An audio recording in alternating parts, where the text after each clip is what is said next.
Welcome to Talk Show, ABC Talk Show. But then, welcome to ABC Real Time Talk Show. Hello.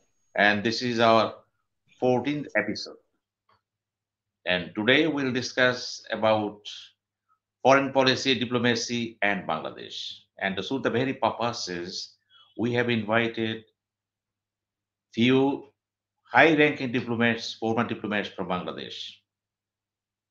And they are Ambassador Humayun Kabir. He was ambassador to many countries, including United States of America. Former Foreign Secretary Touhid Hossain. He was also ambassador. And well, our points of discussion today are foreign policy, diplomacy, and Bangladesh. And I will start from Ambassador Touhid Hossain. Mr. Touhid Hossain, what is your understanding about all these three? Because viewers want to know so many things from you. And please explain these things in connection with Bangladesh. Mr. Touhid Hossain. Thank you, Dr. Sinha. In fact, I believe that we could have, with this question, we could have started with Mr. Humayun Kabir. He was a teacher of political science. But anyway, since I have been given the responsibility, I will just say a few words, and then, of course, I would expect that Mr. Humayun Kabir would put in his thoughts also on this. In the context of Bangladesh, we can start by referring back to our constitution, which says that there should be we should have enmity towards none and friendship towards all. This is, of course, a lofty saying, but I don't think that this is really this is something that can be put into actual practice, because friendship requires an initiative from both sides. And if someone is not friendly to you, you cannot by force become his friend.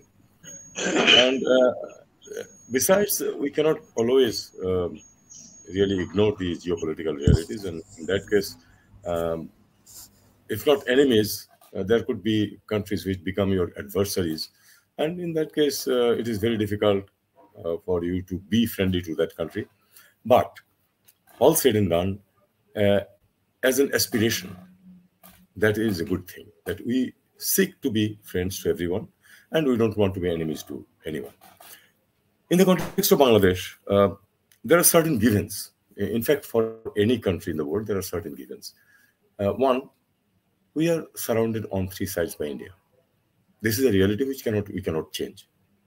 And so, and plus, India is among the great powers of the world, aspiring to become a superpower someday, but even not reaching there, India still is a very important player in the international community, and of course in the regional context, it is like a superpower.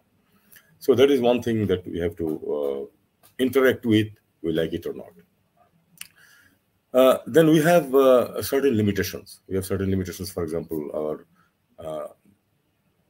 population is huge, the land area is very small, and beyond a good fertile land and water, that also sometimes there is a problem during the dry season. We have very little other resources, natural resources. Many of the countries in the world are much larger or even smaller. They are endowed with huge resources which make their life easier. So our well-being, our prosperity depends ultimately on how the leadership guides the country and how the people work, their abilities to work and their willingness to work. These are the things that determine how well we will be in our country in economic terms, in diplomatic terms also. That said, Bangladesh, I would say that in the last 52 years has not done badly. From a very precarious situation post-independent, we are now a lower middle income country. Nothing great to boast about. Sometimes we overplay things, but then it is an important milestone that we have we were economy-wise, we were among the lows. That was the time, 72, 3, 4, 5, even early 80s. From that, we have graduated to a level where people take us seriously. This has both positive and negative aspects. But the fact that every country aspires to become important countries, and we have some success in that area. Coming absolutely to the present situation, we are passing through a very challenging time because we have had a government which came with a very large mandate from the people in 2009. But then afterwards, in the two subsequent elections, we cannot say with a, although legally and technically it might be correct, but when you think about the moral aspect and the people's aspirations, etc., we have not had the next two elections which can be called free and fair, and we are heading towards another election which is all set to become a stage managed thing. This doesn't speak very well for us, because the beginning of our country, our freedom movement and independence, the basis was democracy, and it all started from the authorities not accepting the results of an election, a free and fair election. So that way we are in a challenging time, and the world, it seems, is also divided on our election issue. So we have to hunt with the hound and run with the rabbit. We cannot, our economic realities will not allow us to take a side. So we have to keep all sides happy, and at the same time look after our interests. I think I'll stop here and listen to my colleagues.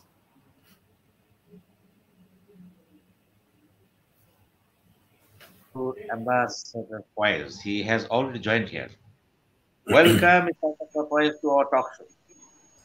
And perhaps you are listening to our former Foreign Secretary Touhid Hossain. What he said, what he explained is his own interpretation. I can't hear you very clearly. Can you be a little louder? Yeah. You are listening to me now? Now it's better. I think you have listened what Ambassador and former Foreign Secretary Touhid Hossain said. And from this standpoint, what is your understanding about the foreign policy diplomacy with relation to Bangladesh? Please, Ambassador Faiz.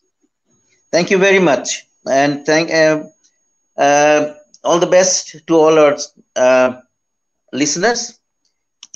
Now, Bangladesh, in spite of all the challenges that my friend Touhid was mentioning, has been doing quite well in respect of diplomacy, in respect of making friends, and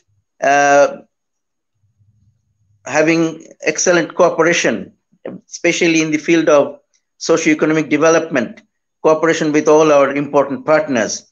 So to that extent, I think Bangladesh has been doing quite well. And I was listening to what my friend was saying about if somebody was not inclined to be your friend, how can you be friendly to them? Here, I think I slightly differ with him that our tenet is friendship with all and malice to none.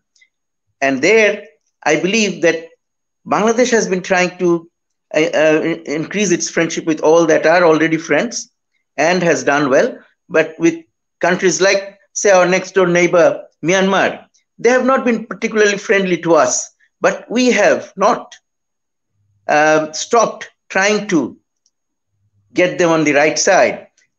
We have continued to persevere, and I think that is the way to go. Because if we start trying to return them blows for their blows, then in the end, I think we're going to end up worse off. That is my feeling. Not that everybody will agree with me, but I feel that our efforts our continued efforts to try to make even Myanmar a friend is the right thing to do. And so we have not done too badly in terms of our diplomatic efforts, foreign policy. Especially, let's mention some of our most important development partners. First, our next door neighbor, India. Then we have China. We have the United States of America.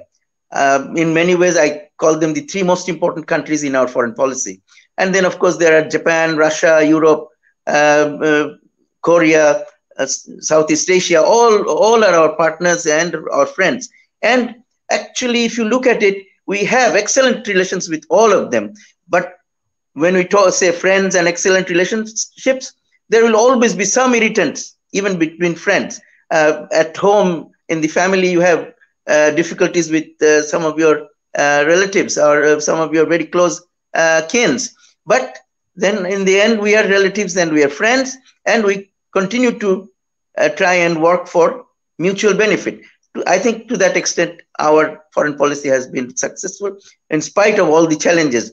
Now that about the something else that my friend Touhid said, generally most people will agree with him that India is surrounds us on three sides. I say that India surrounds us on four sides, because the Bay of Bengal is, however you look at it, is an area of their domination.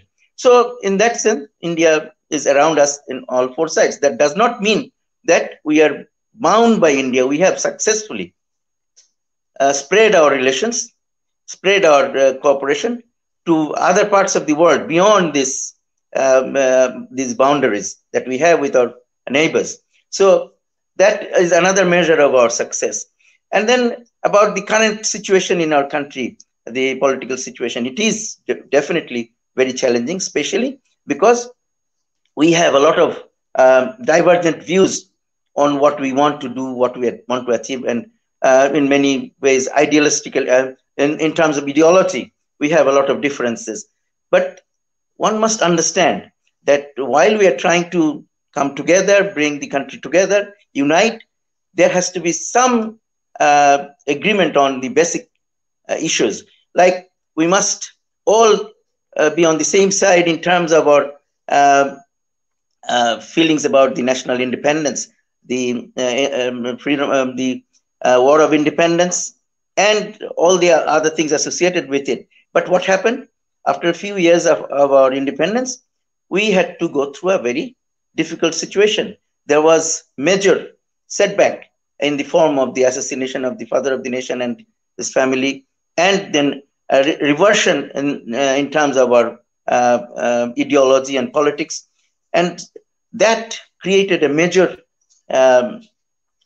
damage to our progress. And so it's not easy to pick up from there. There has been many ups and downs, and gradually we have tried to come back on the road of development. And last several years, last 10, 12 years, we have not been doing 10, 15 years, we have not been doing too badly in terms of development, socioeconomic development. But because of the political divide that we have created, we have in our country now, we are definitely set back to a large extent.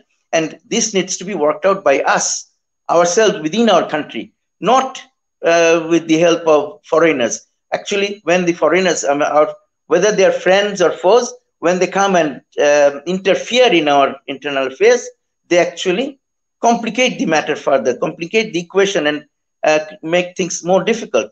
So we have to make sure that our friends understand that these are things that we must, Bangladeshis must work out themselves. And in that process, if we really need any help, we will ask for it. And we hope our friends will always be helpful. But their meddling in our internal affairs will not be helpful, definitely. With those words, maybe I will stop here, and then we'll hear from the other speakers. That's Ambassador Faiz. Now I come to Ambassador Humayun Kabir. Mr. Humayun Kabir, lot of requests are coming from, especially from America. Bangladesh people there, especially intellectual class, from university level to business level. And they're only asking to you, how do you view the relationship at this very moment between America and Bangladesh? It is request from all the Bangladeshi people living in America, and most of them know you very well. Thank you, Mr. Humayun Kabir. Oh, thank you very much. I think before I go there or respond to the question that you have put in, let me also explain about the title that you have mentioned today, Foreign Policy, Diplomacy in Bangladesh. So foreign policy essentially is the management of a country's overall relationship with the outside world. That we can call as a foreign policy. And then the activities that we do to achieve that kind of goal, that we can call diplomacy. Now come to the question that you have raised, and I'll just say that every country's foreign policy is determined by mainly two things. One is the national interest. What is the national interest? I emphasize the word national interest. And national interest includes government, people, and the overall interest of a nation. And that can, the government can change, other things can change, but basic national interest has two pillars. One is the fundamental pillar, like the one we call it as a kind of, you can say, permanent elements such as sovereignty, dignity, territorial integrity. These are, they don't change. But there are other elements of national interest that can evolve over a period of time. And as Ambassador Touhid has already mentioned, there are determinants such as the location, quality of leadership, national aspirations. These are called, we call determinants. So when you talk about foreign policy, I mean, there are two things that we have to always keep in mind. One is that foreign policy is our collective aspiration. So as a nation, I emphasize on this point, as a nation, what we want to be. So there's the collective representation and collective aspiration. And how do we engage with the international community to achieve that aspiration? And that's what, in a nutshell, I can tell you that the foreign policy of a country. Now, both Ambassador Touhid and Ambassador Munshi Faiz have rightly mentioned that for a country like Bangladesh, I mean, we have to understand that our domestic requirements, our domestic aspirations is such that has to be aligned well with the, I would say, the objectives or the priorities of the international community. For simple reason, if you look at our economy's three major pillars: agriculture, export, remittance. All these things are really connected to the international environment. Even agriculture, I mean, a lot of investment from outside are now going into that. Export or import, whatever we call it, both are connected to the external environment. We only add a certain amount of value, but large part is connected to either import, meaning that China, India, Singapore, and other countries from where we procure our raw materials, and goes to European Union, United States, and so on and so forth. So we are dependent on both for our imports and export. Remittance is the outside world, Southeast Asia, Europe, Middle East, and so on and so forth. So our basic national interest issues are quite widespread. And these, if you look at our foreign policy, not going into the theoretical side of, say, for example, friendship to all, marriage to none, these are, you can say, a guideline. But when you talk about the operationalization of our aspirations, which is essentially the diplomacy or the foreign policy from a larger point of view, there I think we have to be very careful. We have to be cautious so that the balance that we need to maintain is not upset. And now I'm coming to the relationship.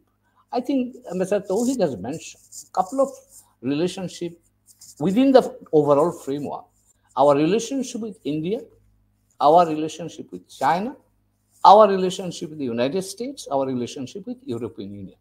Or next layer, I can say, Middle Eastern countries, Southeast Asia, and so on and so forth. So these are the basic relationship that will determine how Bangladesh can perform, as Ambassador Faiz has mentioned. Development, when you talk about development, unless we have well-aligned relationship with the external players or external major powers, as we say, India, China, European Union, United States, Japan, then our development would not be supported. Development would be affected. So in summary, if I may say so, even development, whatever we want to do domestically, would be contingent of what kind of relationship we can maintain with the outside partners, if I may put them.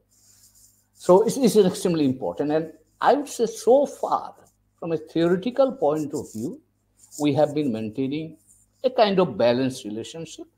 But challenges that we have seen, I have done a small research during the last few months. Most of our challenges in our foreign relations actually emerged from our domestic lack of consensus. If you talk about from our independence, we have seen that the initial consensus that we had, actually domestic consensus, as it frayed or broke up, that had created a problem for us. And we have to understand, unless we have domestic cohesion, we cannot benefit from our engagement with the outside world. Or, to put it slightly aggressively or negatively, it might affect us negatively also. And we are unfortunately now in that kind of environment. Why? Two, three new things have emerged during the last few years. Number one is that we were the net beneficiary of the globalization process, which accelerated from the fall of Soviet Union or 90s and 20s. I mean, for the last 30 years, Bangladesh was one of the net beneficiaries of the process of globalization, meaning that the global market opened, we have been able to export more, we have been able to bring investment more, although it is very insignificant as of now compared to GDP. Our remittance, we could send people outside who could bring in remittance and so on and so forth. So there we have benefited in a very big way to promote or to move our society forward by reducing poverty, creating employment, and also expanding our economy. So this is globalization, benefit of globalization. For the last few years, the globalization process is under a transformation. Now people are talking about deglobalization, meaning that walls are now coming up. So the whole global market that we used to get or we used to get access to, that market is getting now partitioned. It means that our access to the global market would be redefined. So that is one external challenge that we are facing now, that we had not faced, say, during the last 30 years. And here again, one of the challenges is, are we prepared to go into that kind of global environment where we are going to face protectionist markets, partition markets? Are we ready for that? And now that is another issue. There, if we want to address that, we have to have a national consensus. Unfortunately, that consensus, we are not seeing that emerging or growing. Rather, it is going in the different direction. Second element that defines now the external environment for us is the geopolitics. In the 17 and 80s, I remember Touhid and myself, we were in Paris when the whole Europe rose up against the deployment of medium-range nuclear weapons in Europe. And at the height of Cold War.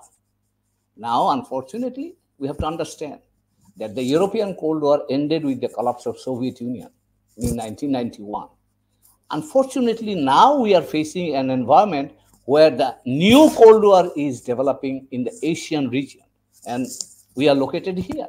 And we are already seeing that Bangladesh, around us, a kind of turmoil, or I should say a kind of strong currents are now growing at two layers. At the global layer, we are seeing US and China are competing, and the competition is intensifying.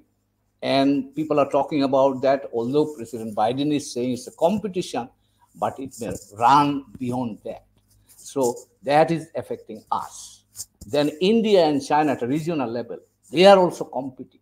So we have not, during our last 52 years of our foreign policy.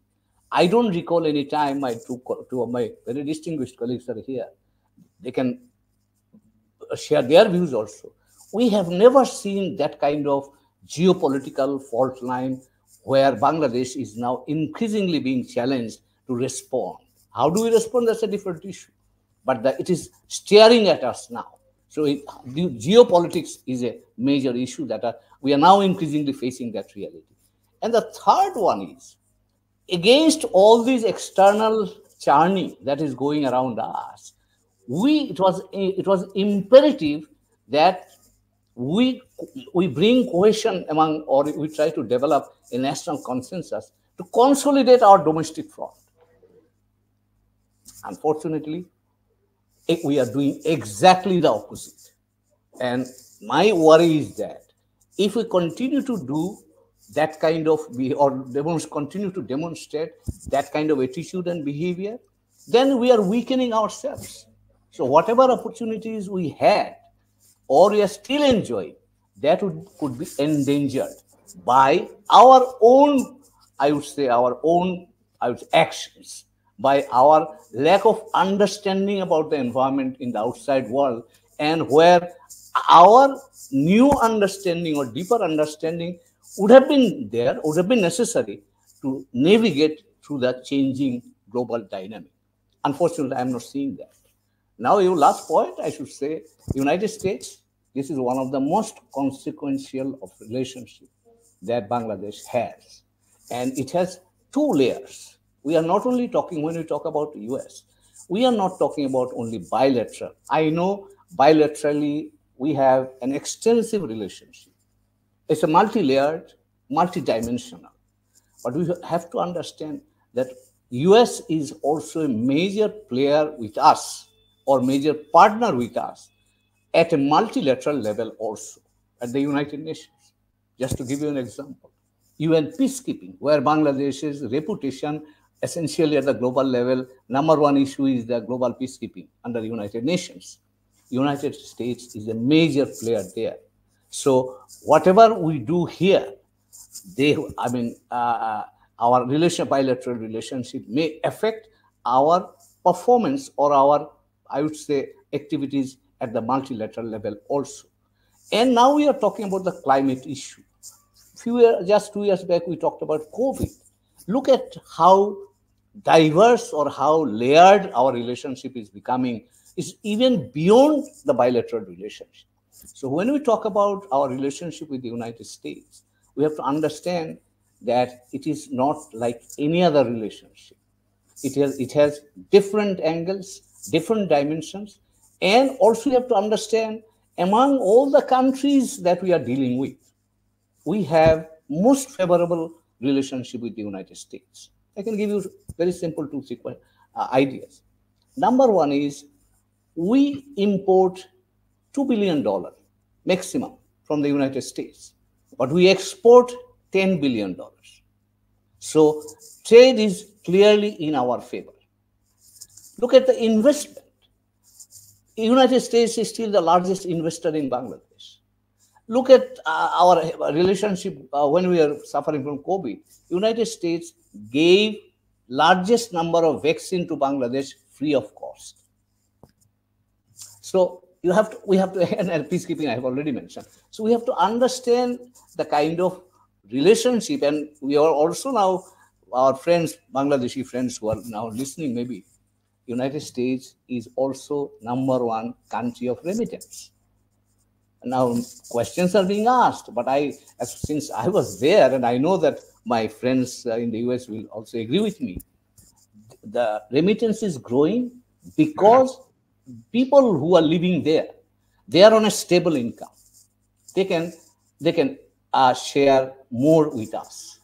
Those who are in the Middle East, they are subject to market fluctuations, even in Southeast Asia. So United States as a remittance market, in my view, will continue to grow in the coming years as well, because Bangladeshi community is growing there. They are becoming more capable and economically more viable, and they can spare more money for us. And that's why I think the remittance from the United States is now showing some upward trend. So we have to be a little careful about what we are doing. I remember in 2007 when COVID hit, not COVID, it's I think one cyclone Cedar hit us. Then it was a real crisis at that time. I remember Touhid might recall, and there was a crisis in Dhaka. What to do? And then the Americans came up and helped us. Not one single soul was lost after the cyclone because they came up and supported us. And there I was asked one question. The Bangladesh government had to decide whether we should take that American offer or not. Then I asked them one question. Do you have an alternative offer? And people told me, no, we don't have any other offer. I said, so then you decide.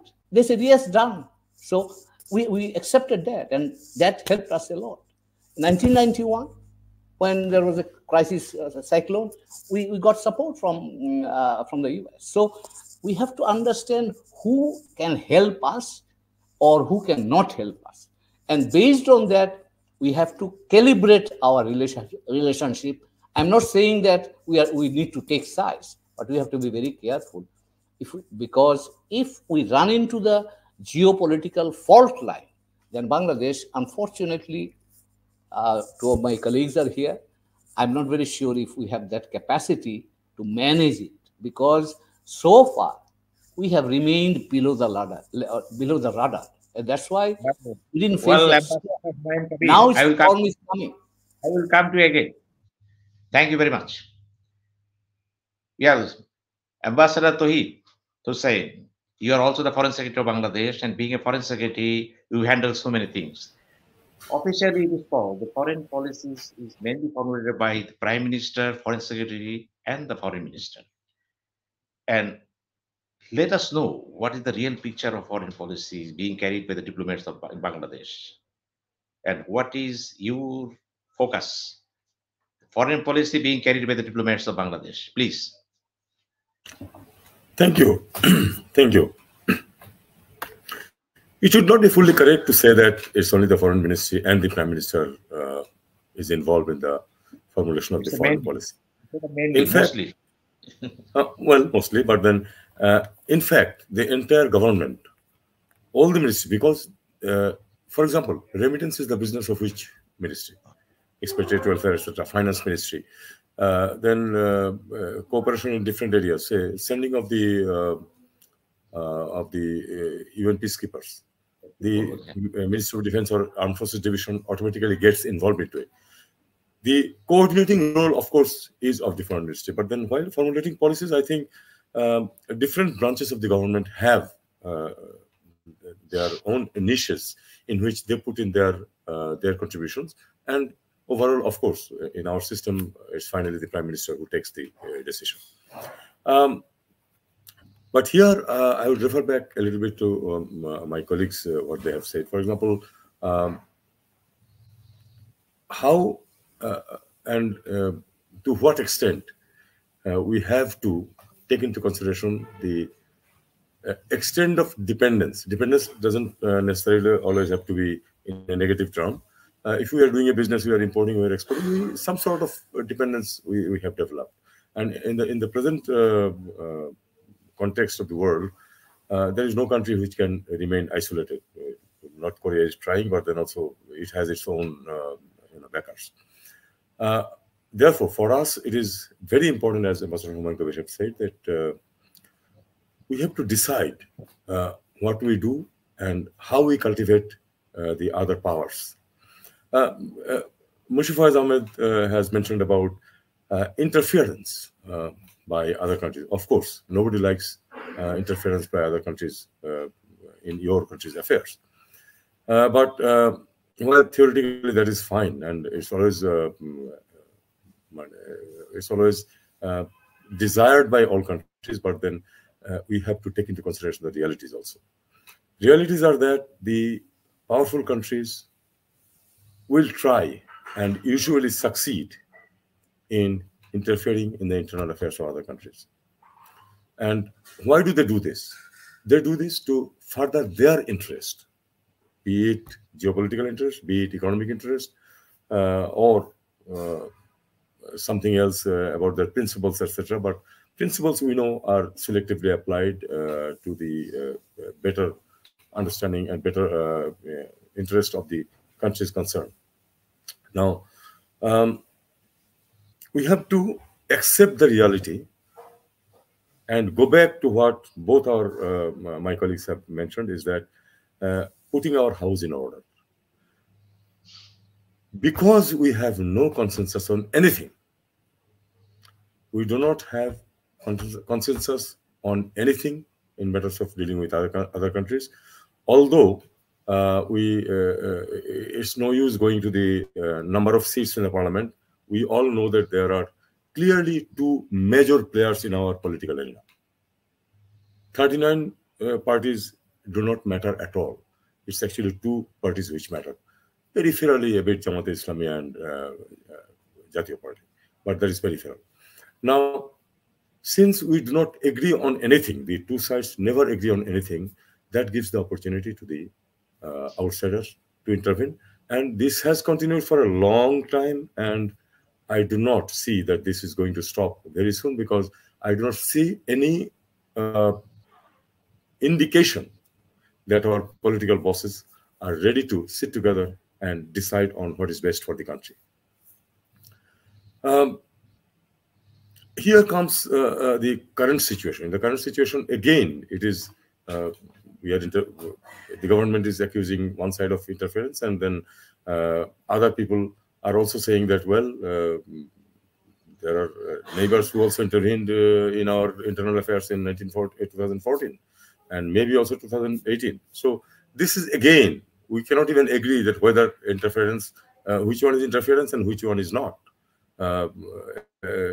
One party saying something about our elections is not considered interference, whereas the words of another party is considered interference by one side, and vice versa by the other side. Now, unless we can resolve this, countries, powerful ones, will continue to intervene in our affairs. The advantage the Americans this time have, the advantage that they have is that what they are saying it in their own interest. But what they are saying that we want to see a free, fair, participatory election in Bangladesh.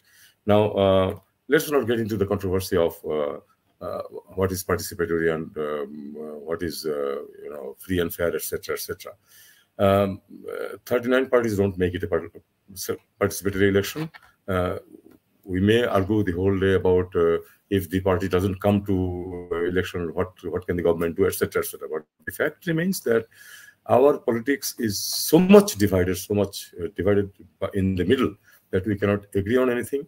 And the US has a big advantage saying that we want to see a good, free and fair election. There is no, which is also the aspiration of the people.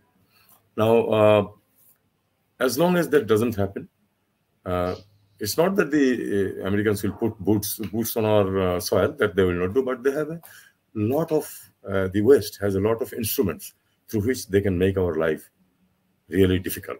And what I believe is that it is imperative on us to challenge the situation, come to some form of understanding ourselves internally.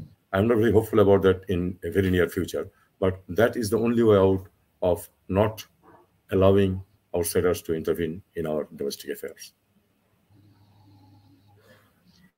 Thank you very much, Ambassador Touhid Hossain.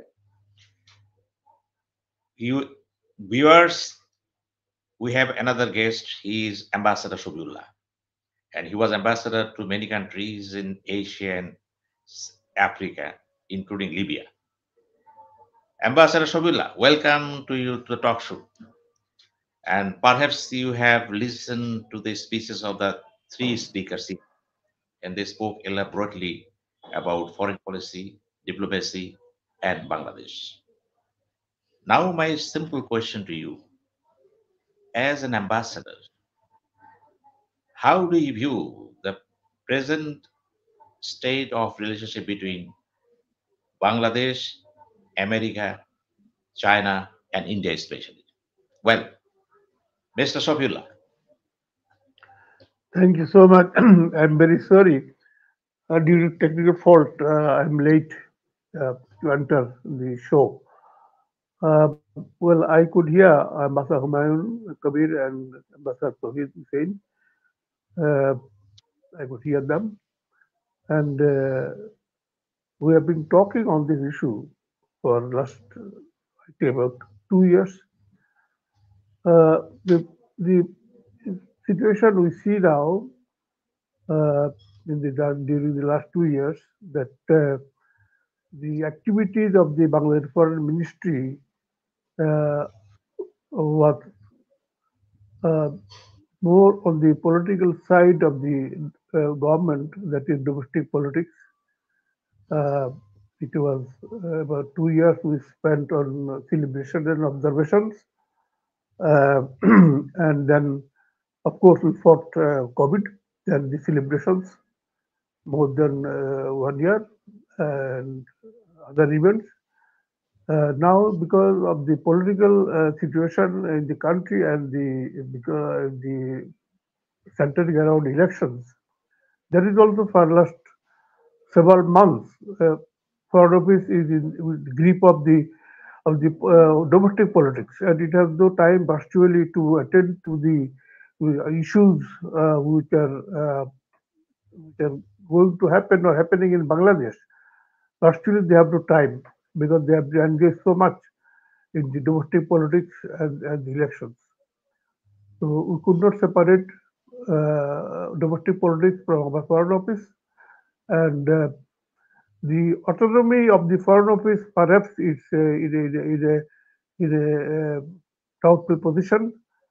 The autonomy of the Foreign Office is to to watch events, examine events very objectively, and to advise the government what the course of action government may like to take.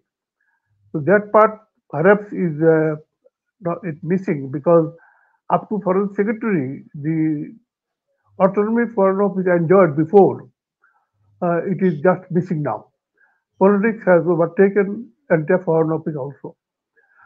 So the whether the Foreign Office is able to put across what is happening around the country and especially centering the elections and what happens if election goes wrong.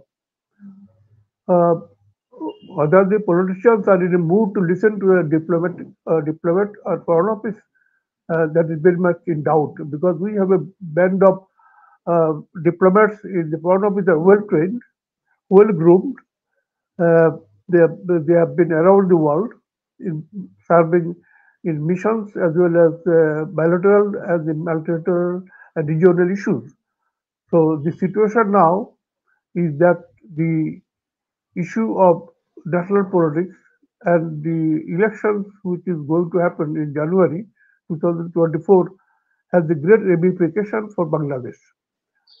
And it is going for last few months, and we see the government actions are not in line either with the sentiment of the people of Bangladesh or of the reasons given by the Western world, especially the 27 European countries, plus UK, USA, Canada, and on our side, the Australia, Japan, South Korea. Uh, but on the other side, the divide is now Russia, India, and China. So clearly, there is a clear line between the two camps centering Bangladesh elections. Now we are hearing all kinds of statements from all these countries, and as if Bangladesh election has become superseded the attention of the world more than the American elections. Being a small country in the far away in the corner of the world, we have been on the discussion in world capitals for a very wrong reason that we could not have a good elections, a fair elections in the country. We failed in 2014 and 2018. Now our election is doubted by everybody whether this election will be also fair or not fair, or it will be just like elections of 2014 and 2018. The ramification of this is that the election is just going to hell within few days. But what will happen after that? Whether the countries which are issuing statements supporting government that it is in the position to hold the fair election, and others are doubting this. So as a result, after the election, there will be a spate of statements we can foresee, and maybe even some actions from some of the parties, because they, as Humayun said, they are our partners in development, partners in trade, partners in assistance, and they are providing assistance during the calamities as the other our activities. Bangladesh has earned a lot reputation for being a third world country. Still, it has did a tremendous job in this infrastructure, infrastructure development, electricity, and connectivity. And we have earned reputation for facing many natural calamities also. So these are the things which possibly will be in a difficult position after the elections, because many actors will act if the election is not in the line they have been suggesting, and they're suggesting for good reasons. And well, it is now up to our politicians to have a clear-cut position whether they are going to in a position to the to meet the challenge of the meet the challenges after the elections, because we don't see any preparedness for that. What will happen after the elections, and the election is not acceptable to the people of Bangladesh and to the international community. So this is a big challenge, I think, which facing Bangladesh. And whatever happens, it will happen. It will, the common people of Bangladesh will suffer most than the politicians and other stakeholders, because they are already inflation, high inflation. Already there is a market is volatile. People are under much pressure, and now after the elections, the fallout will be most likely will affect them very much, because there we can foresee the violence and other actions by the international community. So it will be both inside and outside pressure on the government. Now, how much prepared this government is to face this, that is to be seen. Well, we are not very comfortable position, and we have many reason to fear the outcome of the national election. Thank you. Thank you very much, Ambassador Shafiullah. Now I come to Ambassador Faiz. Mr. Faiz, you are for a long time Bangladesh ambassador to China, and you know better the pulse and spirit of the Chinese leadership and its people. And yesterday, I attended a seminar titled National Image of China in Bangladesh, organized by Center for Alternatives and Embassy of China in Bangladesh. And officially, the Chinese ambassador was there. And I have talked with him on so many things. But my question is, why China is concerned about its national image in Bangladesh? Please. Well, I think all countries are concerned about their image in all their countries where they have relations with all the countries they have relations with. So it is only natural that China is concerned about its image in Bangladesh, but they are also concerned about their image throughout the world, as Bangladesh is concerned about its image across the world, and particularly among its friends, in the countries that we consider as our very close friends. So this is very natural, and that is important to note that China is particularly concerned about relations with Bangladesh, because it considers Bangladesh as a very important friend, and most of our other partners also consider Bangladesh as important. Here, I'd like to talk about three things mainly. One is that in our foreign policy, I mentioned in the first phase about that I consider three countries, India, China, and USA, as the most important countries in our foreign policy issue matters. And all the other countries are not less important, but these three definitely stand out for different reasons, not for the same reasons. India is most important to us because, as we said earlier, that India is all around us on all four sides. And it is very important for us, for our survival, for our security. And equally, Bangladesh is important for India's security. So this is the kind of mutual importance, mutual dependence. And that is very crucial for both countries. And no other country is as important for our security and survival as India is. But India is also important for us in terms of our trade and commerce, in terms of our need for technical knowledge, know-how, and in terms of investment, but particularly for our security.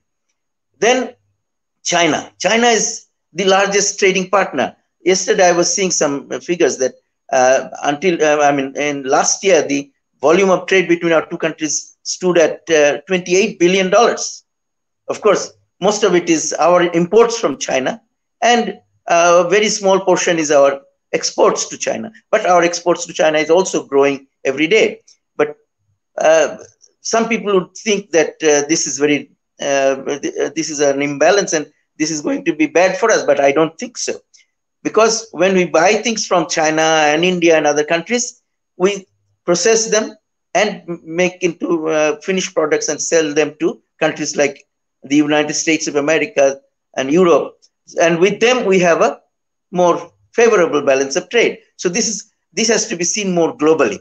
And so if we buy things from China and we process them, if we wanted to buy the same things from other countries, we would have to pay more. So that's why it is a very advantageous thing for us. And because of all these reasons, on a day-to-day basis, China is more important for us on our regular development partnership, socio-economic development partnership. Then USA. USA is very important as a destination country for our products and also for investments coming in from there. So that is very important. But US is more important for us for another reason, that Bangladesh, as we always claim, that we punch above our weight in the international arena. We are very proactive on various important issues, trade and commerce, international trade, and then human rights, on climate change, sustainable development. Now, all those issues, we are very vocal and very proactive. And we often play a role as a leading country in the South, global South. So this role we could not have played successfully if not for the kind of, how should I put it, that our friends, the Americans, do not oppose us here. They do not try to prevent us from playing that role. They are a very powerful country. They can, if they want, put a spanner in our wheels, but they do not do it. They tolerate us, and that helps us. And so for that reason, I think USA is very important in our the way we are proactive in the international arena, and no other country is as important in this area for us than the United States. Then there is this question of balance. My friend Humayun talked about Bangladesh carrying a kind of balance in relations with all these countries, including the other partner countries as well. But here, I want to put it a little differently. It perhaps means the same things, but I put it differently, that we are not trying to work out or maintain a certain balance that we have right now, that we are so much distant from America, so much distant from China, and so much distant from India. So we must always maintain this. No, this is something that is very flexible, and it changes from time to time. And so long as we pursue our national interest, that is a very important point that my friend Humayun made earlier, that national interest is the defining issue. That if we take our cooperation with all our friends on the basis of national interest, that on a particular project or a particular issue, so one country gives me the best terms and conditions, so I go with them. For another particular issue, another country gives me the best offer, so we go with them. So that is, once we are able to do that regularly, on a regular basis, there is automatically a balance that happens. It's not that a fixed balance, it keeps changing, but it depends. If we work out our national interest appropriately with all our friends, I think the balance will automatically happen, and or a kind of equilibrium which keeps shifting, but that equilibrium comes in, and that helps us. And that is, we have been able to do that very well over the years, and that is, I think, we need to continue to do that in the future as well. We should not be too bothered about the current political situation, because there is very little we can do about it, as was said by Ambassador Touhid and others, that we are in a kind of mess in terms of domestic politics. There is a lack of unity or consensus, and so this is not going to go away soon. So instead of just stopping everything else to achieve that consensus right now, and within the next few days, and stop all the other things that are going on, I think we should continue with everything else, and at the same time try to work out the find out ways, think about how we can work out a consensus, even if it is several years from now. But we should keep thinking about it. But in the process, the advantages that we have already gotten from our friends, we should continue to keep those advantages and further work on them. And I don't think that there is anything very serious going to happen during this election. Maybe we should start thinking more about the future. So, and try to make these elections as good as possible. One thing that was talked about the participatoriness, yes, there are differences of opinion, but most important thing is that anybody who wants to participate in the election does not find any problem, is able to do it without any hindrance. That is, I think, the most important test of participatoriness. Anybody who wants to be a candidate and anybody who wants to vote, they must find it easy and without any hindrance. That, I think, is going to be the test, and we must all try to make sure that we are able to have that situation in the next elections, and then think about afterwards. There's something else that was talked about the globalization and end of globalization. Yes, my friend Humayun talked about it, and I think that the 20 years from 1990 to 2010, this was a golden period of cooperation among countries, and that is when globalization was really making good progress.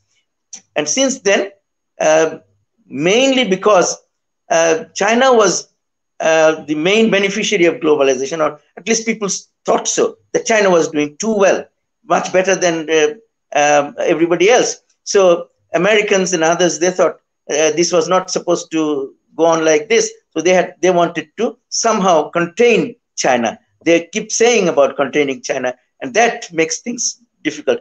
But then that phase is also, I think, softening. There was a period when China was being denied technology or denied access to markets, the technology markets in other countries. But now there is an effort, if I'm not wrong, to soften those edges and bring a kind of workable relationship between America and China, and to that extent with the rest of the world. So I think these are some of the things that need to be noted, and we should continue to pursue that. Whenever we talk to our friends, we must encourage them to cooperate so that we can also benefit from all those important big powers. We named some of them, and so if they cooperate well, it will be easier for us to benefit from all of them. So that is something else that I wanted to talk about. And I think about the geopolitics, Bangladesh definitely is more in demand because not only its location is permanent, but it has become a bigger market, and it's becoming a bigger market every day. That is important, and there is more opportunity for investment in Bangladesh and profiting from work in Bangladesh. So everybody wants to come and work here. And then the politics in the region has not been very stable, and countries want a foothold in this region, and Bangladesh could provide a foothold to many of our friends. But here, Bangladesh has to be really treating carefully. While we will not hold back our friends from using, making it, we don't want to make it difficult for them to work in this area, but we want to be inclusive. That is, I think, the most important thing. We don't want to get into a situation where Bangladesh has to choose either this or that friend. I think so far we have done well in pursuing friendship with all, and we should continue to try and do that. And I think right now I should rest here. Thank you. Thank you very much, Ambassador. Now I turn to Ambassador Touhid Hossain. Mr. Touhid Hossain, you are talking about the confrontational politics of Bangladesh, which basically destroying the very basis of bipartisanship on the foreign policy or the consensus on foreign policy. At least it is not available at this moment at home, not possible bilaterally, regionally, internationally. As a foreign secretary or diplomat, you have experienced so many things. How can it be possible to have a consensus in Bangladesh at the political level so that we can have our interests in a very smooth way and manner from the countries like India, America, European Union, even China? Mr. Touhid Hossain.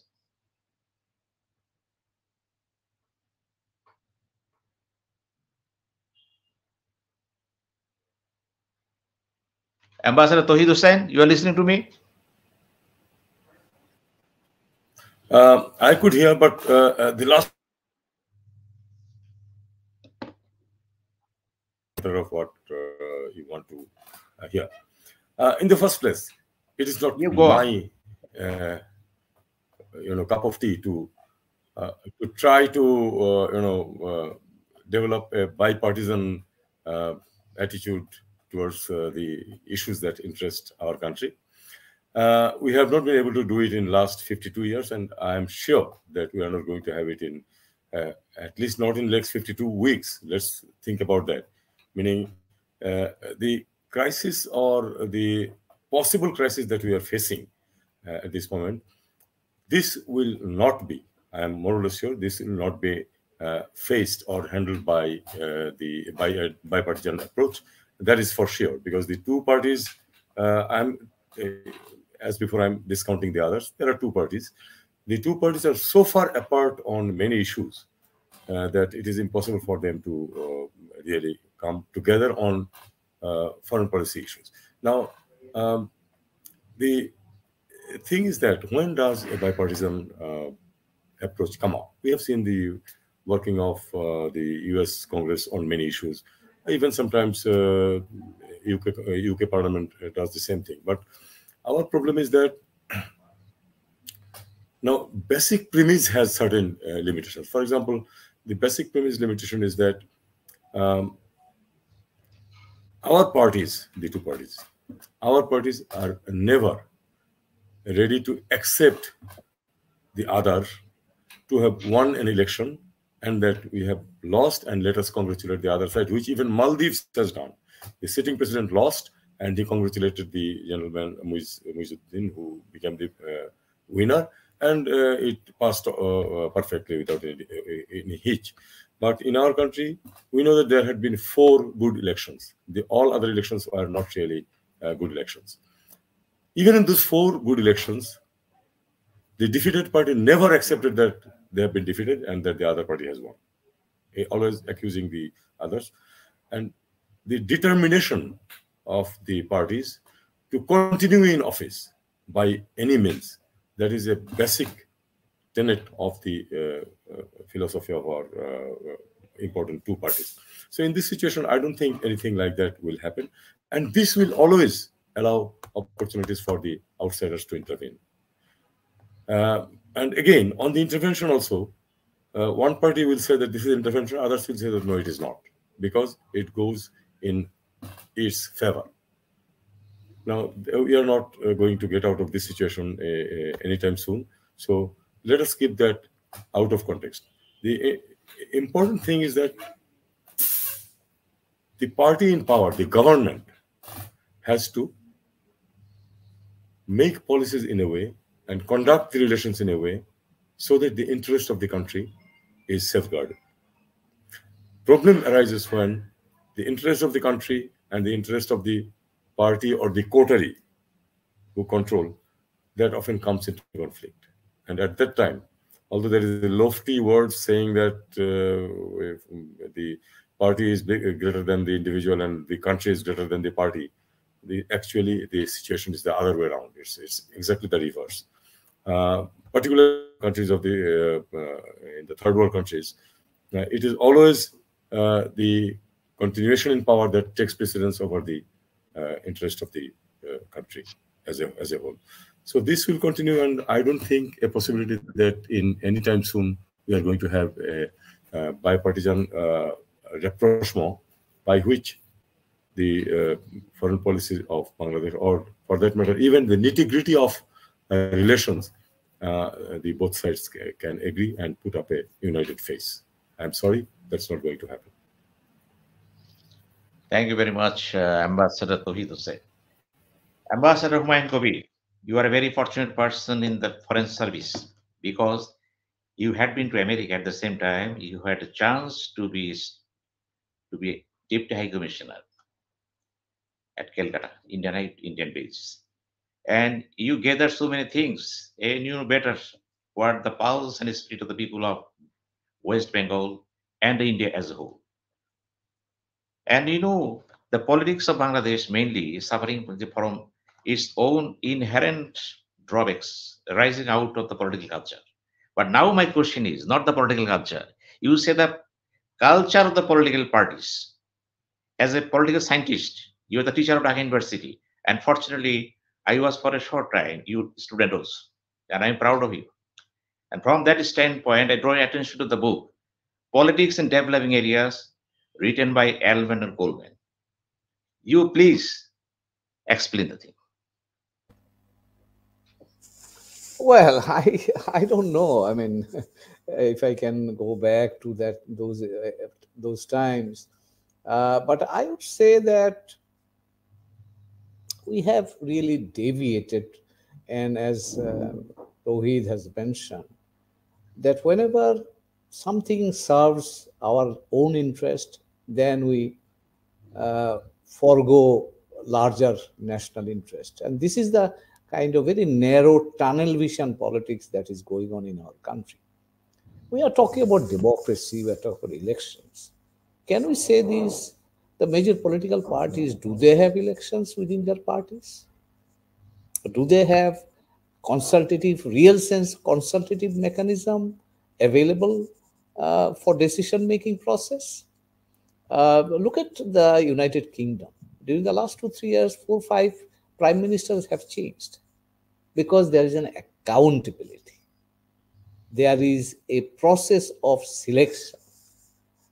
So when we talk about one of the challenges that we face in Bangladesh, we talk about democracy as long as it suits us or me.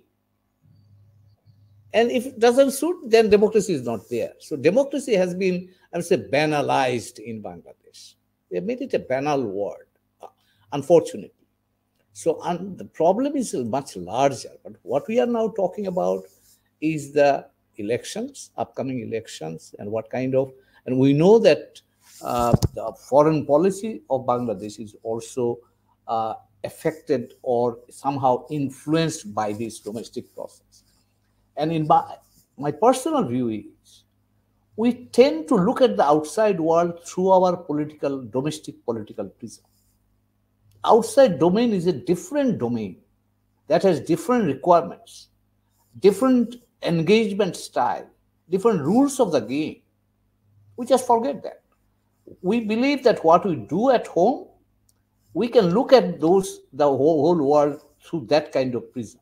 And that's why our political deficiency also clouds our vision in terms of what should be our national priority or what should be our political priority. And unfortunately, as Ambassador Touhid has mentioned, the political priority always takes precedence. And that's very unfortunate. And we know that this is the politicians or political party leaders, they should decide on that. We as diplomats, as functionaries, our role is to implement decisions which they make. The politicians, political leaders make. Our job as a diplomat was or is to implement them to the best of our ability. And we cannot function also, Ambassador Shafiullah Bhai has mentioned, that the foreign ministry or our diplomats cannot function in this kind of contestation. Let me put it that way. Because then they know that whatever they're by nature, they're careful and conscious people. So they will not take any risk. They will not tell the truth. They will only say things which can please the power. And if that kind of diplomacy is done, then, for a country like Bangladesh, we have to understand our relative strength and weakness. So if we are standing on our weakness, then we'll never be successful. We have to stand on our strength. And that strength cannot be leveraged or marshaled if we are in a confusion, unfortunately, or in a divided environment. So, as Ambassador Shafiullah has rightly said, Bangladesh diplomacy had good number of good diplomats who can deliver. They can deliver world-class service to the nation, but they should be allowed to function. And that environment has to be created by the political leaders. We cannot create that. So if they don't create that, then the optimization of the service from the diplomacy cannot also be achieved. We have to understand that. Now, we don't know. We are not here to advise, or we don't have the capacity. But I think as we are also now on the other side of age, if I may put it, we have seen Bangladesh for the last 52 years. And what I believe, that look at as Touhid has alluded to that, but I think we have been able to set our own good examples. And some of the examples are linked to our very existence. Had there been no good election in 1970, through which we got the legitimacy, we got the justification as a collective voice, which Bangabandhu articulated.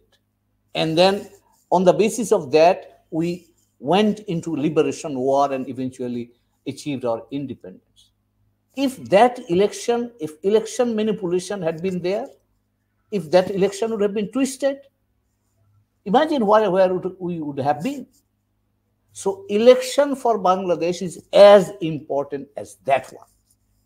We have to understand that, because it is very closely linked to our very DNA as a nation. And if we manipulate that, then we are manipulating our DNA. And that could have serious consequences. Look at 2008. This was a good election. And that created an opportunity for a particular political party to be in power or come to power. And that gave a lot of good image, reputation for Bangladesh. I've been repeatedly saying this. In the international community, people looked at us with a new interest, and they were curious how a country, Muslim majority country, because at that time there was a turmoil in many Muslim countries. They were curious how a Muslim majority country can make such a good democratic transition with 87% of people participating in election free and fair. So that created a good impression about Bangladesh, and that, the government benefited from that. But now, if some people may argue that there would be nothing, there would be something. But the point is that if not anything, any flawed election cost our reputation as a nation. Point number one. Point number two, I tell you, if we are not really serious about that, two things I have seen. Yesterday, Bangladesh Bank has put out a report saying that hundi, people are sending money, but they are using the hundi. What does it mean? People, it apparently what it seems is that people are losing trust on the institutions. And if the politics is not clean, institutions will lose attraction. And that may have consequence. We know what are the economic consequences we are facing now.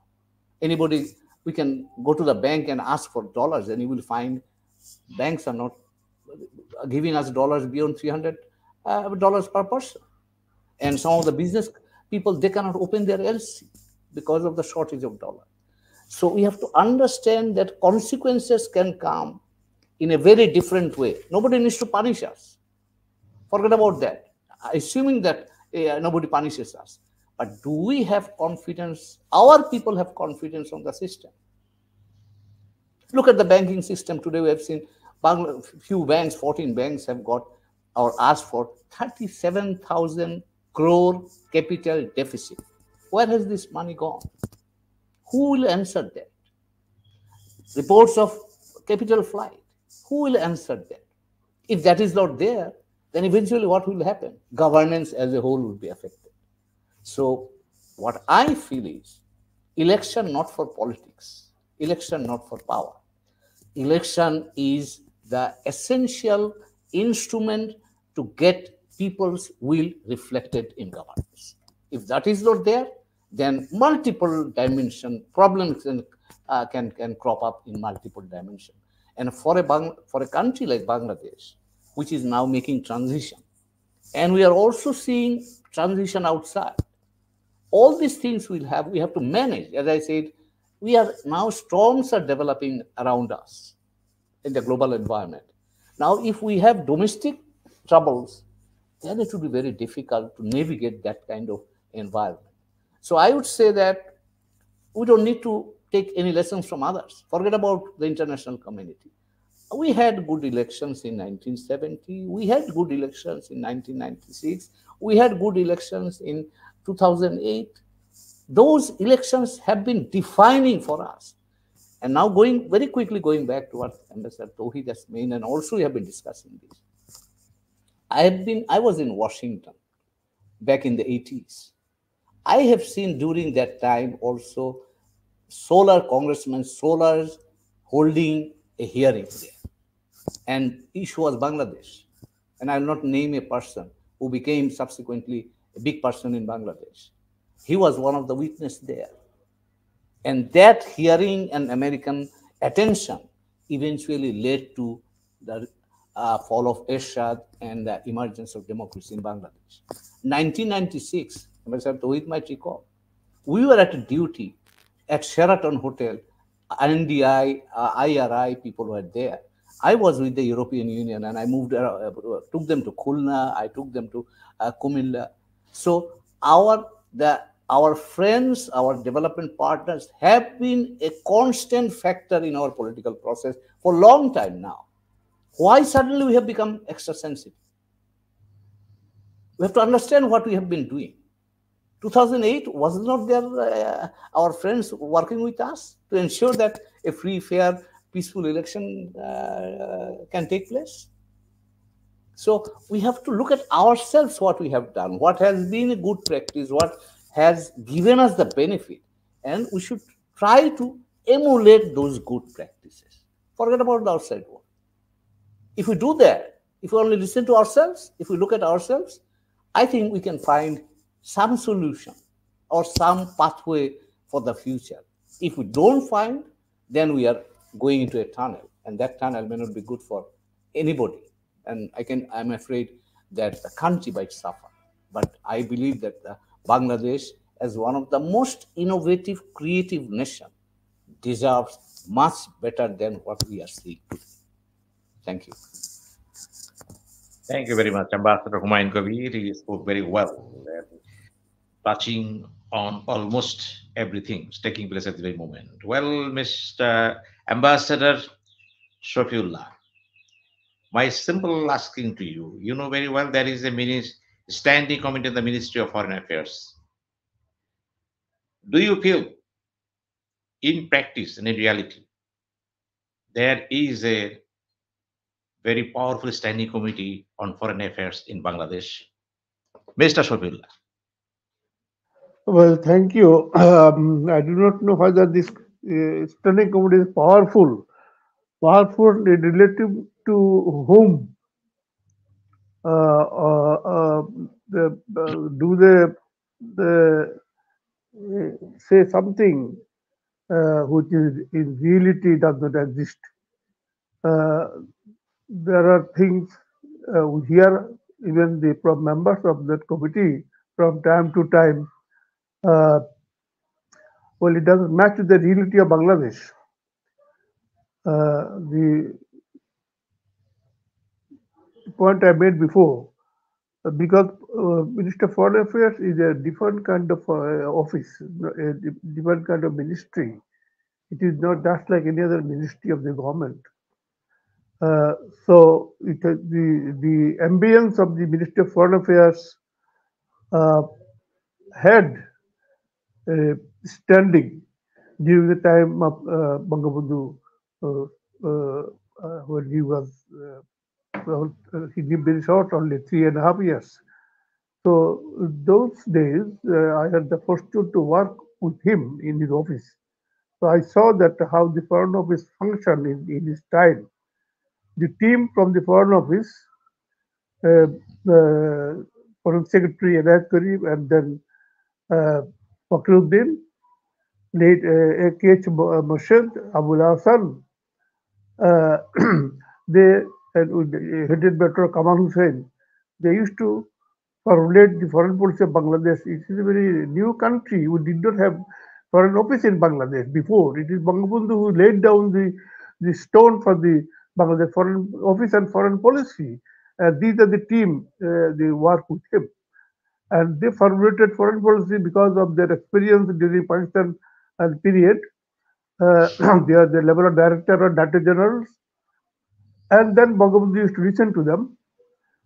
And most of the time, what they said, he gave much weight to their sayings, their findings, and then he would add his political angle to the findings of the foreign ministry, and then he used to guide them which direction a particular policy should go and how they would execute it. That was the time foreign office had uh, the autonomy of studying in details any given issue. In those days, mostly our issues were with India. India, because of the Liberation War, their contribution, and subsequently POWs, deals with Pakistan. First was the peace in the subcontinent. That was the main issue after the war. So this team worked with Bangabandhu very closely and under his direction. The negotiated with India on delegate issues, and the which were trilateral meeting was held India, Bangladesh, and Pakistan. You see. That was the thing Bangladesh foreign office inherited. It. But now, if you compare this, what I see after the so-called democratic regime after 1990. So, well, this is not there. Simply, uh, that system of foreign office has gone.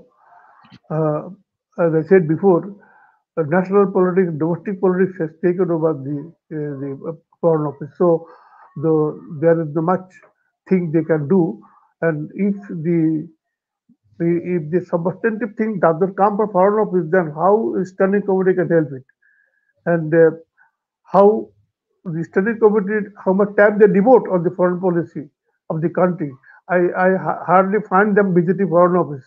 They are more interested to visit our embassies abroad, but not the foreign office. That is one thing. And the other thing is this: if they feel something also, whether they can put across to the policymakers that should not be done, this should be done, and this is the way we should go ahead with this particular country or the particular issue.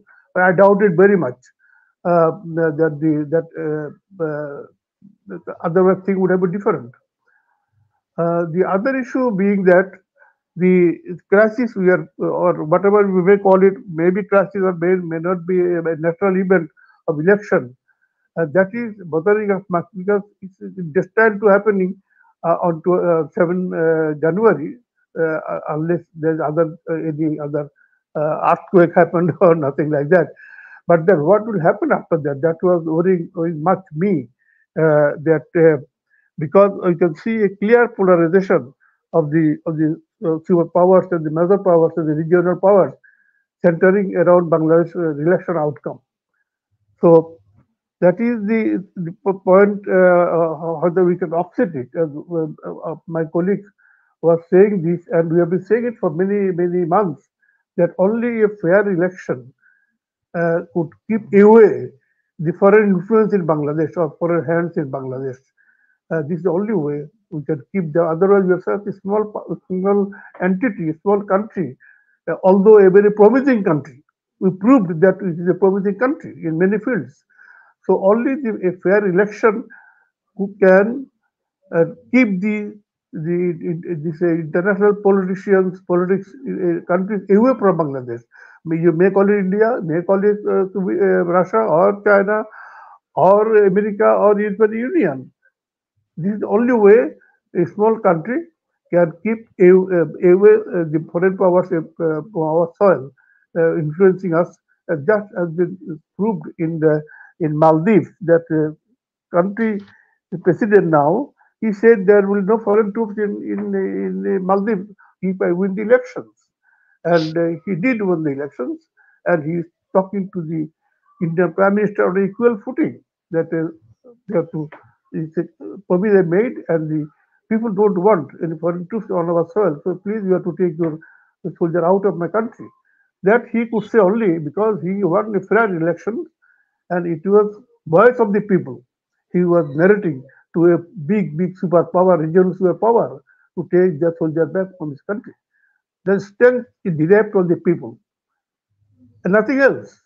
In a small country, the people is the power, and what the people say, a government must listen to them, and elections should be held so that those people, can elect their government, and that government will be powerful to keep away any country, any major or mighty countries. And Bangabandhu proved it in his own time also that these major powers, he did not allow anyone to put their feet in Bangladesh. Even he requested Indian government the very day he landed in Delhi that you have to take your soldier out of my country. So you see, he could do that because he was a people's man. So this is the thing. We have been saying it. Our respect will depend on what kind of government is ruling us and what is our commitment to our own people. If you do not obey, respect our own people's wishes, sentiment, then a country can never be powerful. A government can never be powerful. So I would say this much that Bangladesh deserves a fair election. And a fair election does not mean that the ruling party will go down and another party will come back. Because this government has given a tremendous boost to the development activities, and it touched people's life in any sphere, from the rural village to the township. This government has done a lot of activities which are very visible. I can even say that the electricity. Now, at one point of time, 2006 or 5, that we have no, virtually have no, we are living in a dark. Now we have come to a position that every home has light and industry is going on. Because these are the visible things. And you can see road connectivities, bridges, culverts. These are the visible things. So why a government doing all this good work is afraid to give a fair election? That is a dilemma to me and to many of us and abroad also. Because the wars are very visible now. One did not say that I did this or that. You just see, you go anywhere in Dhaka city or you're outside Dhaka city, you can go to Well, villages. I go to my villages, I see that Pakka roads, Shafiullah, thank you electricity, very much. gas. You see, We are talking so about a government who did so much job the should not be afraid to give fair election. And I mean, it's a Shafiullah. dilemma to me why it is not given. And many Time people are asking why it is not given. So we wish Ambassador, this. the time is over, please. Now I come to former Foreign Secretary Mr. Touhid Hossain. As I raised the question of Standing Committee on Foreign Affairs, you were the Foreign Secretary. Do you think that the Standing Committee on Foreign Affairs can play a more positive role to strengthen the foundation, the foreign policy of Bangladesh? Mr. Touhid Hossain. Thank you. I think it has a very, in my opinion, it has a very straight answer that no. I have attended a number of meetings of the Standing Committee, not for much time of my career because most of the time I was 2 years and 7 months the Foreign Secretary, and almost 2 years passed during the caretaker government when there was no parliament, so there was no Standing Committee. But then when the Standing Committee was established in early 2009, I attended a number of meetings that took place.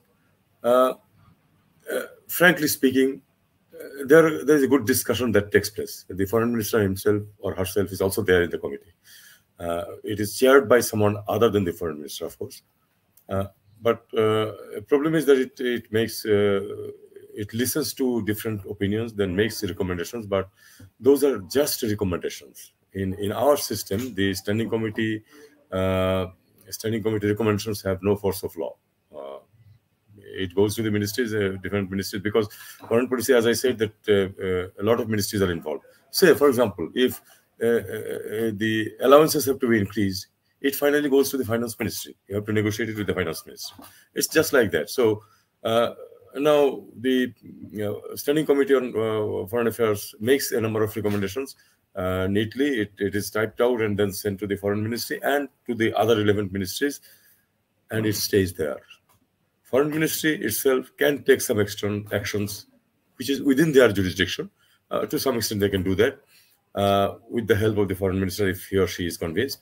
But other ministries, and it's not only the foreign affairs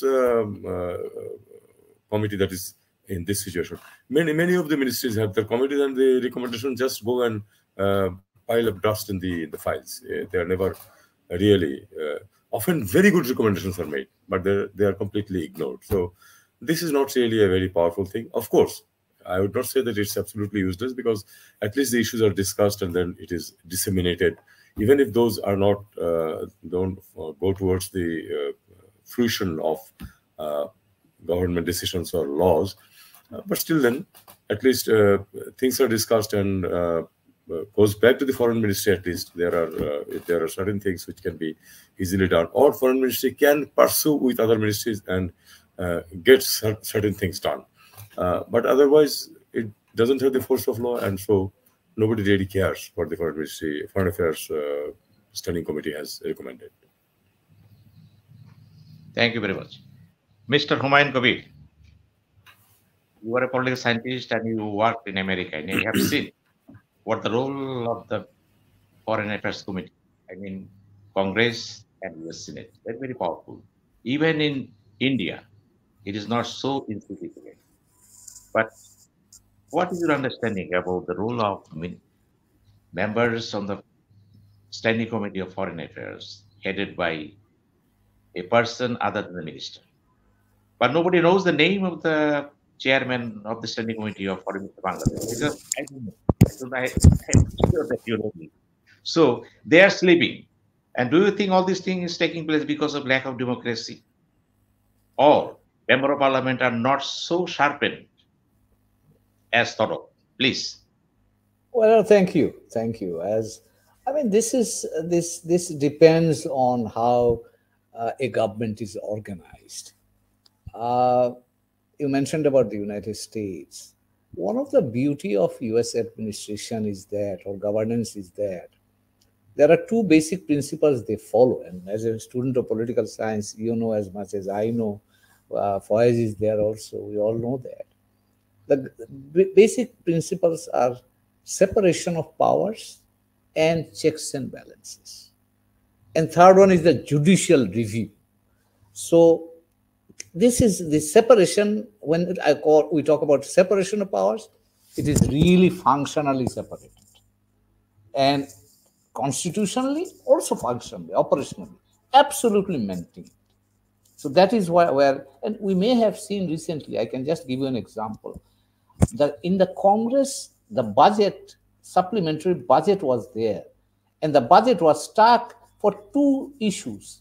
One issue was the migration from Mexico and Latin American countries. The Republicans made it a point, and they said, unless this issue is resolved, we will not release funds for Israel and Ukraine. And this is still in a logjam.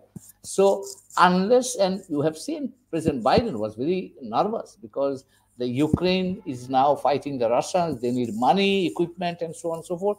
But he can't deliver anything until the Congress appropriates money. So this is how the US government works. President Biden, as President of the United States, might look the most powerful man in the world, but his powers are limited by the Constitution, by the practice, by the operation of governance. So and because of this, the Senate is the authorized body to deal with any external issues. And Senate is so much powerful, I can tell you. I mean, it is just for an understanding. Woodrow Wilson, as the President of the United States, proposed the League of Nations under his idea of 14 points, if we all know that. Under 14 points, the League of Nations was set up in 1990. Would you believe the US Senate disapproved this? And because of that, the American president, who proposed that, and on the basis of whose idea this global body was created, the United States itself could not go because the Congress or the Senate didn't approve that American inclusion or American participation in the League of Nations. Even today, we can see that there are many agreements that the United States signs that unless the Senate approves them, US cannot be a party to that. Even the cabinet, I remember when I was in Washington long time back, 1988, the defense minister, the senior Bush, he appointed John Tower as the defense secretary, defense minister. The Senate vetoed it. And President Bush couldn't appoint him as the defense minister. And he was a qualified man. Everybody knew that. But some issues came out and then Senate vetoed it. So that is the kind of separation of power in practice is available there, or they practice that.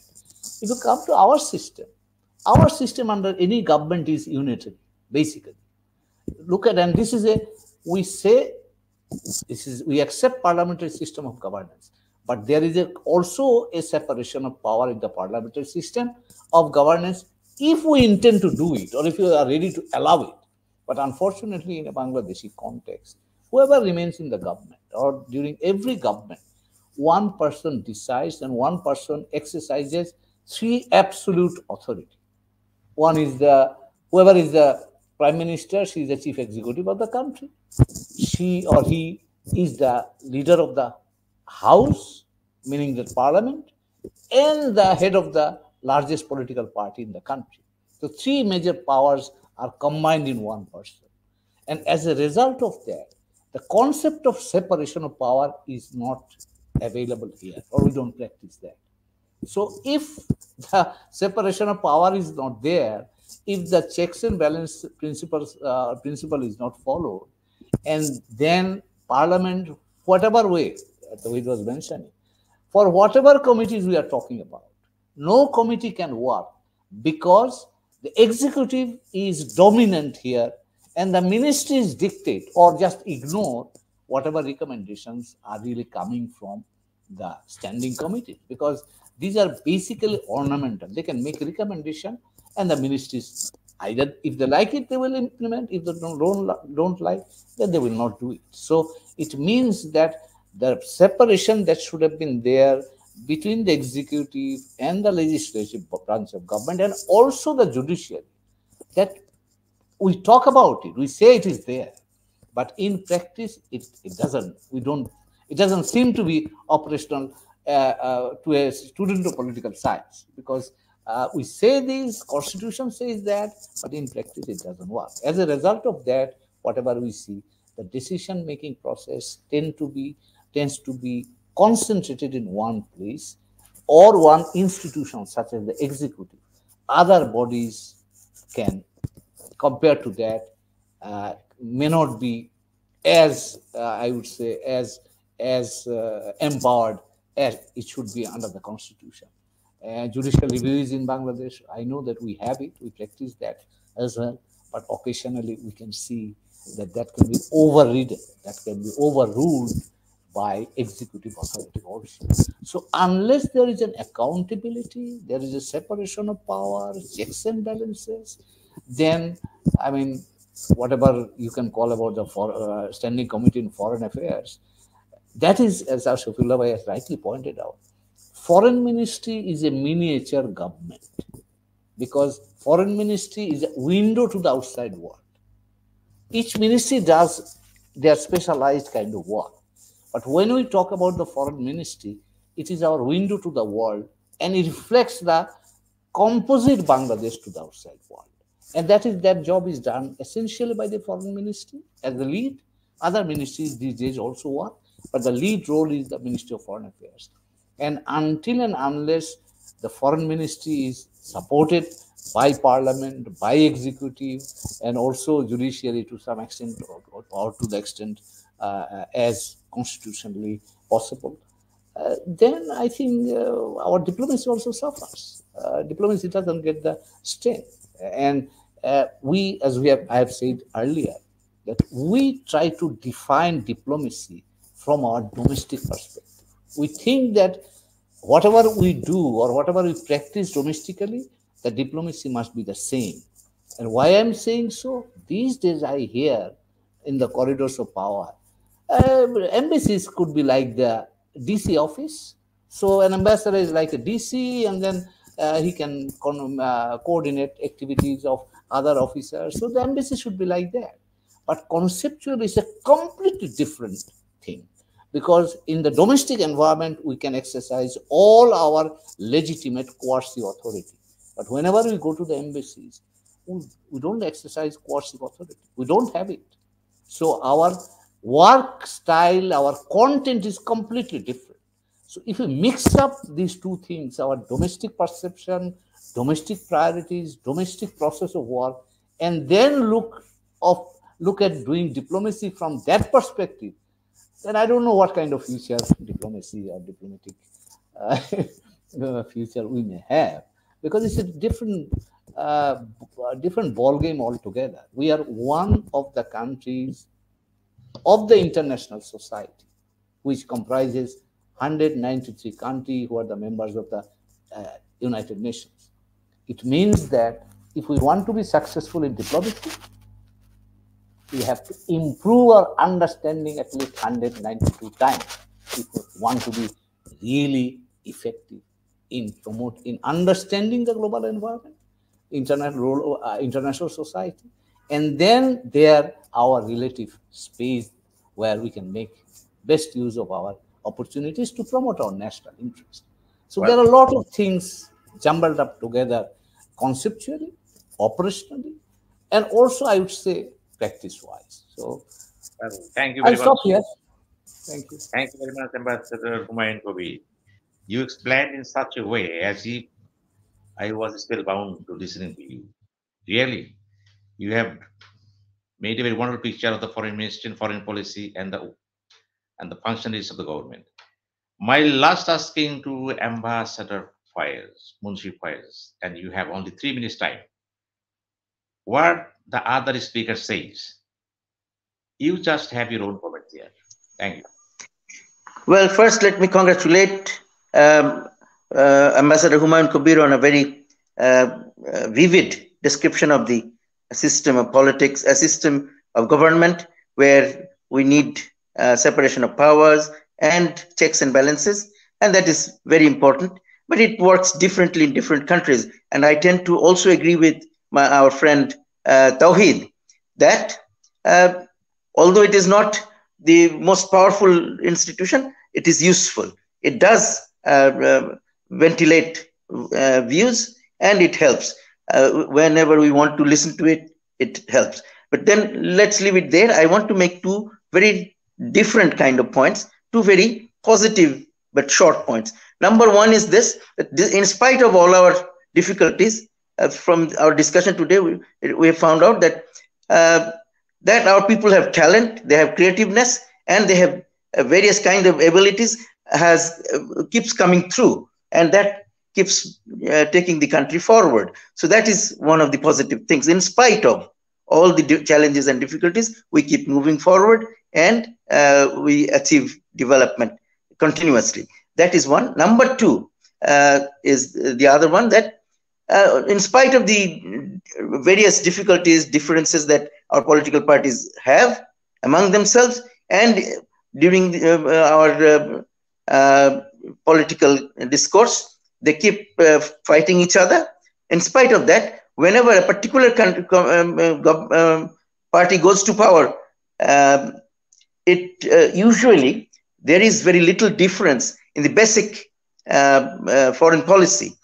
They try to keep the foreign policy almost similar, and the idea of the goals of the foreign policy remain the same: to pursue national interest abroad, and their development takes priority. But some changes take place according to the ideology of the particular party.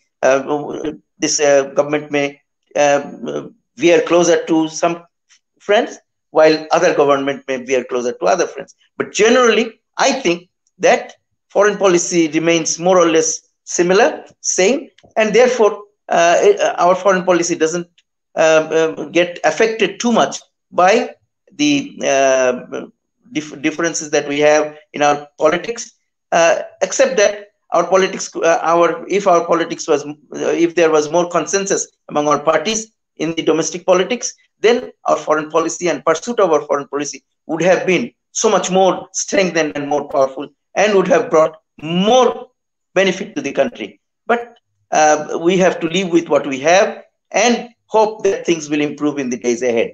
Thank you. Thank you very much, all the ambassadors here. And this is a point. We have to move because our time is almost nearing. And before that, I would like to summarize the talks expressed here with all the ambassadors here. Viewers, all the ambassadors here, so the senior most ambassadors of the foreign ministry, and they have performed their role in a very positive mood and mood in different countries with success and achievements. And they uphold the image of the country like anything. And that's why their heads are very high all the time. And we are proud of them. And thank you very much, you all. And we'll meet you very soon again in the next episode. Thank you very much.